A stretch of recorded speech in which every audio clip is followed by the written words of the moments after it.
Good morning, ladies, and welcome to a wonderful week. I pray that you're having the most wonderful morning and that your night was restful. So, this morning, I want us to talk about the self limiting beliefs that may be hindering us from actually achieving all the things that we know are due us. So, most times life has its turbulence and storms, and maybe you can't think past the fact that the storm is clouding everything around you, and you maybe might not see hope or a silver lining.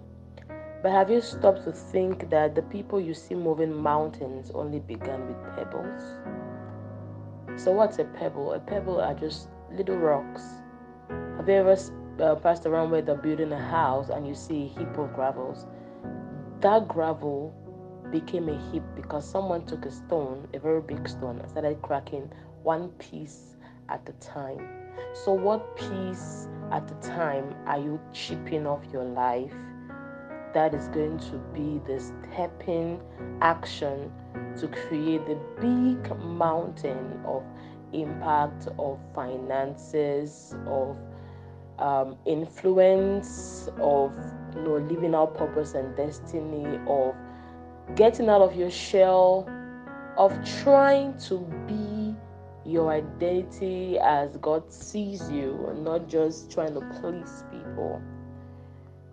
Truth is, there will always be people that are bigger than you, older than you, stronger than you, more intelligent than you, but you just have to be you, and the people God has assigned for you or to you will gravitate towards you. And these people can't come when there are a lot of, baggages, when there are a lot of things that you're still tied to, maybe a soul ties, maybe some fear, some insecurities. So it's okay to still be mad about the fact that maybe you were abused in your childhood or in your teenage age.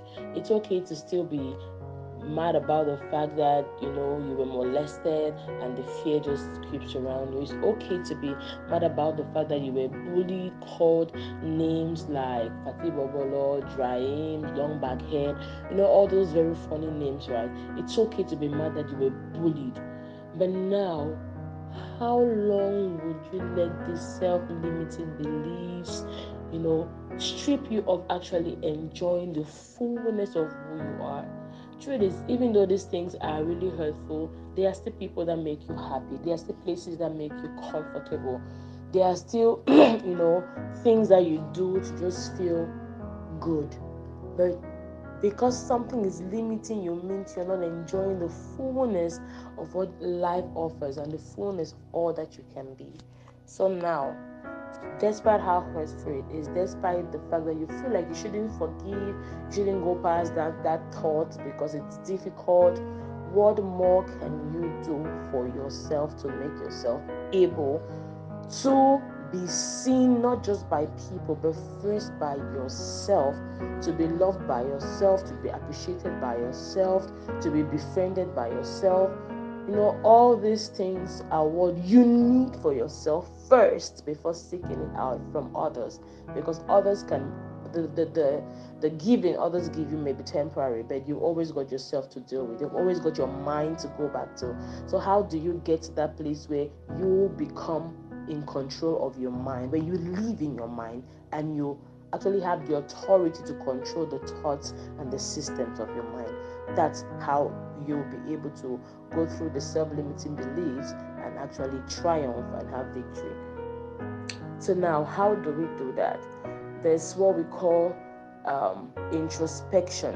And introspection is simply going back into your mind and examining it thoroughly. which means that you are aware of what is disturbing you. But sometimes if someone points that thing out to you, it becomes a problem.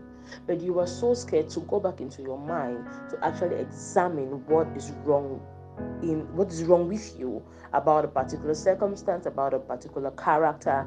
Bible makes us to understand in Romans 12 verse 1 to 2 that let our bodies be a living sacrifice. And what does a living sacrifice mean? It means we are involving God in every aspect that has to do with our life. God is interested in every aspect that has to do with our life. That's why the Bible makes us to understand. Still in Psalms 139, it's an elaborate synopsis about God being involved, being involved about the hair on our heads, being involved about the circumstances we go through. So Romans 12 verse 1 to 2 is a synopsis of what Psalms 139 talks about. Romans says that your body should be a living sacrifice. So your work life, your sleeping life, everything that concerns you, the way you breathe, the way you move, the way you talk should be consecrated to the Lord. And verse 2 says of that Romans 12, it says that so that you may receive transformation by the renewal of the mind.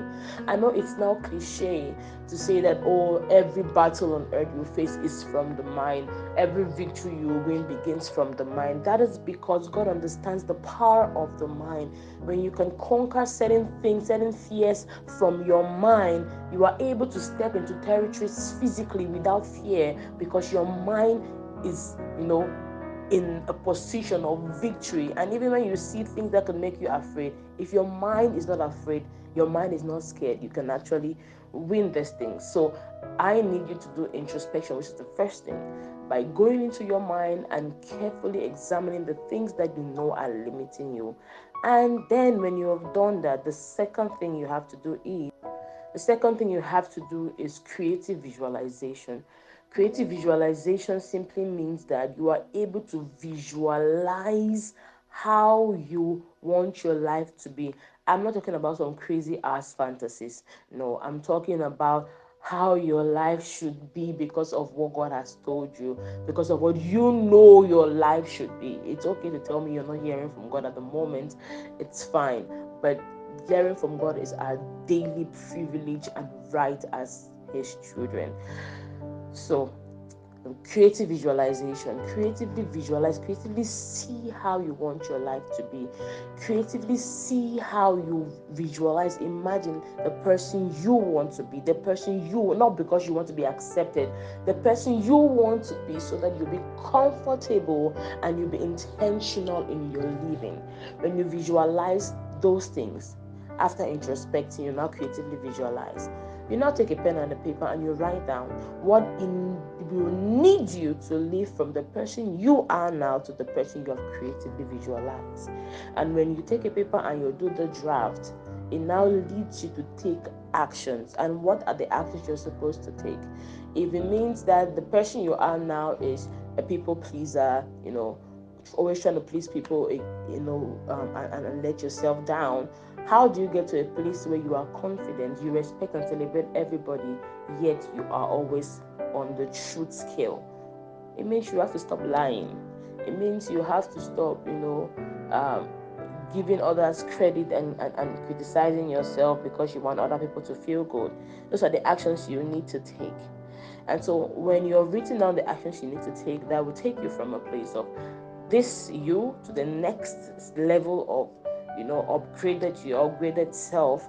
What do you have to do? You have to get an accountability partner. Now, to get an accountability partner, what do I mean by getting an accountability partner?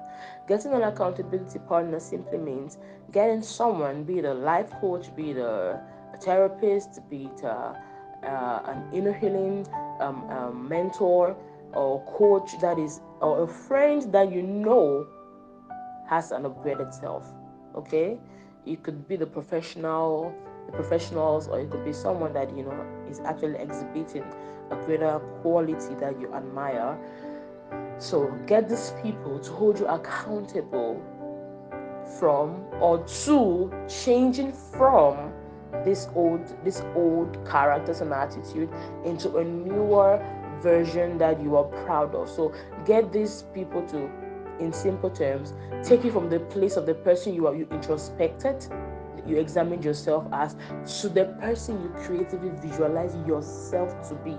Remember, all these things that we are doing is not just to make you become a new you. No, you are already the person you are becoming. So God already made you who you have to be, but it is by the constant renewal of your mind that you start unearthing and breaking the, taking off the veil, so that you come face to face with you that was already intended by God. So you are not simply becoming something new. No, you're becoming who you already are. And so if you want to get to that stage where you become who you already are, these are very basic processes that you need to take yourself through, and to execute these things with pure diligence, pure integrity, pure vulnerability, and above all, accountability. And if you have any questions, I don't like bombarding us with lots of things. That's why since we came to the group, I've not even welcomed you properly. So if you have any question, and if you need help, you could drop a question on the group. If it's a personal something, you could come to my inbox and we'll talk about it. 2023 needs us to be very intentional, for us to have given results. It's not just that people praise us, but it's that we are able to praise ourselves even if no one praises us. So have a wonderful day, royalties, and God bless you.